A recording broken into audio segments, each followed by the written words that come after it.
How do? This is going to be the most enjoyable part of this video. Let me tell you about the lad first. This has got to go down, or should be, this vlog may be a training film for prison officers. How not to be a prison officer, how not to behave. It's disgusting. Sickening.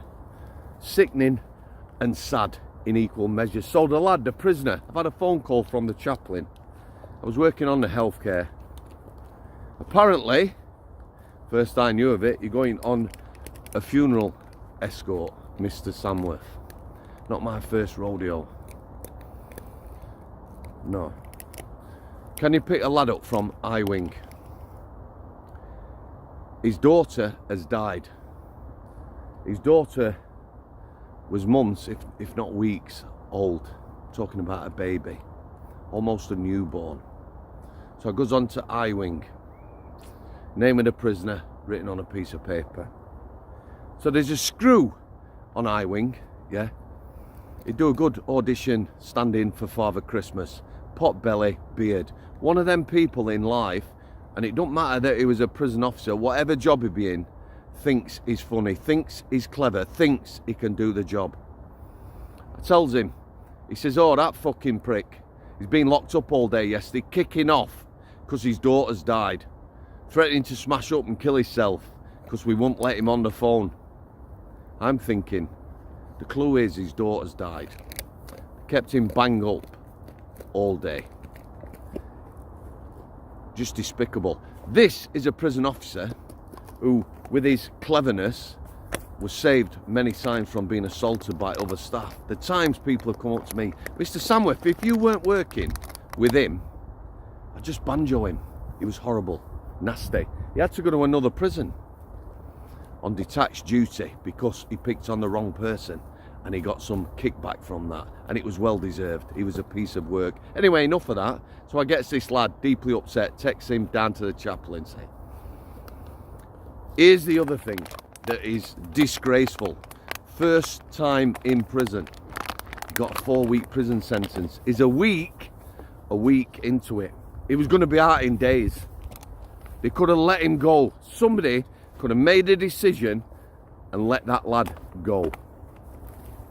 So I text him down to reception, strip search, go through the procedure. I'm on with 2 old-time screws. Old-time screws, been around, I've worked with old-time screws. These guys, absolutely no feeling. They're on a funeral escort. None at all. Now, there's been decent, you know, and there's just been this despicable. There's just been despicable. So I stood at the front desk, getting booked out. The SO says to the IC in charge, the old-time screw, I'm cuffed to him. You need to get a move on. He's going to be late for the funeral. It's not my fucking funeral. If we're late, we're fucking late. That's how he spoke. I've got a lad here. His baby's died. First time in prison. He's going to be out in a few days. We get on the minibus, laughing and joking all the way there. Again, you know, you might say there's nothing wrong with that. A bit of decorum, you know, integrity. So he gets to the place, gets off the minibus. So he finds out where we're supposed to be. There's a chaplain priest, yeah. This lad's partner, girlfriend, wife, I don't know. She was only young, he was only young. I'm presuming a mother and maybe 2 other people. There's a handful of us. This lass obviously loves him and he loves her. They're both fucking heartbroken. I've never seen a coffin for a baby. I'm feeling tearful. We end up at the graveside.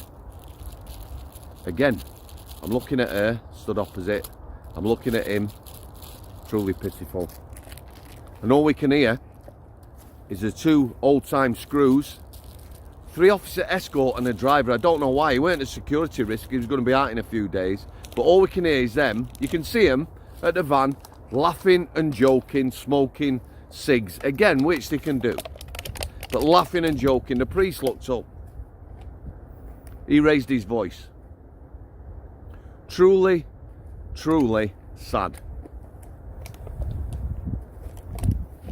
Not my best day as a prison officer, like I said. When it was done, they said the goodbyes. They embraced. Absolutely no problem with that. I just wanted to get out there. Got back on the bus. More of the same. Laughing, joking. This lad's sat next to me, sobbing. Shoulders going up and down in fucking bits. In bits. We gets back to the prison. Dinner time. So he's supposed to be stopping in reception. The prison's locked down. These two guys get off. Yeah? They've gone. I'm on my own now. I go to the SO's office with this lad. What do you want me to do with him? The SO says, what do you want to do with him? I said, I'd like to take him to see the chaplain. Do you mind? He says, no. Phone the Oscar 1 shift manager. Tell him you're moving one to the chaplaincy. Tell him why. And that's what I did. I took him to the chaplaincy. Stayed with him over dinner till roll was correct. Absolute shit show. There's no need for that. There'll be fucking screws now, been in 30 years. Same as me, thinking it's disgraceful. A lot of people who've been in the job a long time I work with would not have behaved like that. Shameful, absolutely shameful. Lots of things wrong with that. And like I said, I never saw him again. He was probably gone within a couple of days. An absolute disgrace. I'm just going to leave it there, guys. Parting shot, as always, our Brian, with his fondness of plastic bottles. Sit down, sit down, sit down. Thanks for your continued support. God bless you all. Thanks for coming. I'll see you. Good boy, good boy, good boy, good boy. Take care.